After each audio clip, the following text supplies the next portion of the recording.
Da li ste znali da je sočivo jedna od najstarijih gajenih kultura na svijetu? Hranljivo je, svestrano i nevjerovatno ukusno. Dobrodošli na moj kanal. Danas ga pripremamo na malo drugačiji, a vrlo domaći način. Punjeni listovi praziluka sa sočivom i dinstanim krompirom. Počinjemo sa krompirom i sočivom. Kuvamo dok ne omekša i procijedimo ga. U međuvremenu sečemo praziluk po dužini da dobijemo cijele listove i koristimo spoljašnje veće dijelove. Listove blanširamo oko 2 minuta u slanoj i ključanoj vodi, tek toliko da omekšaju i da mogu lijepo da se uvijaju. Zatim ih ohladimo.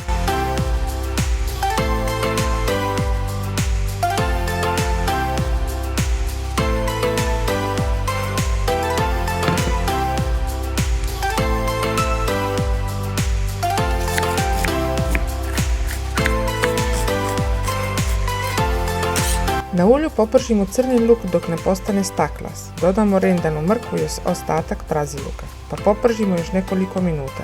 Zatim dodajemo začine, začinsko bilje, kuvano sočivo, paradajz pire i malo sirčeta, taman da se ukusi lijepo povežu.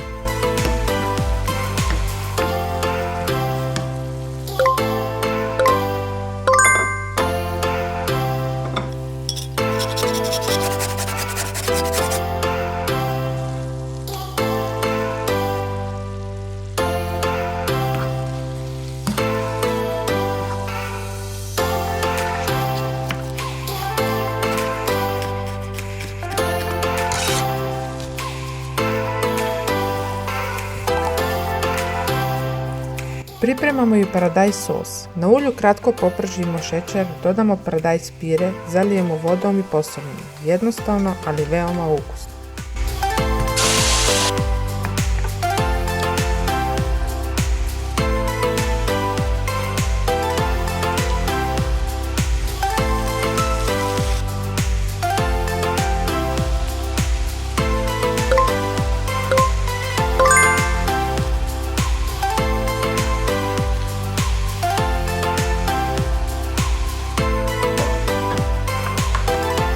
Sada dolazi najljepši deo, uvijanje listova praziluka.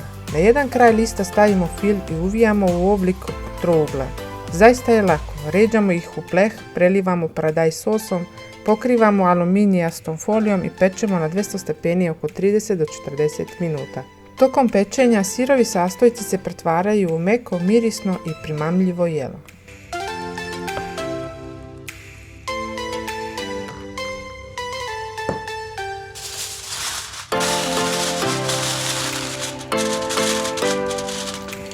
Dok se praziluk peče, pripremamo dinstani krompir. Na ulju propržimo crni luk, dodajemo oljušteni rendani krompir. Posebno zagrijemo temeljac kojim zalijemo krompir. Dinstamo još nekoliko minuta i spremno je za serviranje.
Za sami kraj sve spojimo na tanjiru.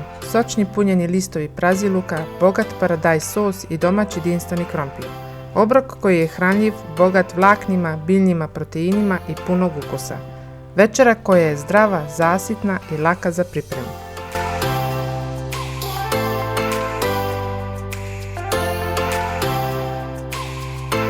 Ako ti se recept dopao, napiši u komentarima koje punjeno povrće ti je omiljeno i obavezno pogledaj još neke od mojih videa u playlisti. Vidimo se uskoro, a do tad prijatno!